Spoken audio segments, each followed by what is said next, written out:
L'intelligence artificielle, c'est un vieux sujet, hein, et au final, actuellement, l'intelligence artificielle permet, dans le traitement automatique de documents, de croiser des sources d'informations qui sont hétérogènes, chose qu'on ne faisait pas beaucoup jusqu'à présent parce que les capacités de calcul et la puissance de l'intelligence artificielle n'étaient pas encore présentes.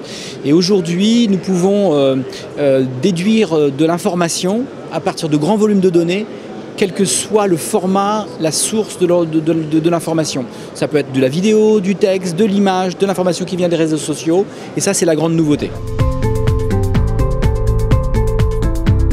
Oui, bien sûr, je viens de présenter à l'occasion de cette conférence justement quelque chose autour de la fraude documentaire par exemple, pour lequel en fait avec des technologies qui croisent à la fois les informations extraites du web et des technologies d'analyse d'images, de vision par ordinateur, on peut déduire des documents qui sont suspects dans un flux documentaire.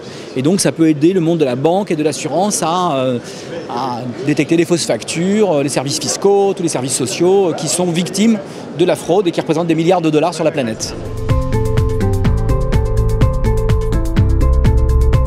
Je vais forcément ne pas scier la branche sur laquelle je suis assis. Évidemment, l'utilisation des technologies d'intelligence artificielle est porteuse d'avenir. Il faut former les jeunes. La question, c'est de transférer ce qui existe dans les laboratoires de recherche aujourd'hui vers le monde de l'entreprise, de rendre les choses beaucoup plus simples d'accès, plus faciles à appréhender, plus faciles à paramétrer. Pour l'instant, c'est encore ça relève encore d'un certain jargon un peu technologique qui nécessite une certaine expertise.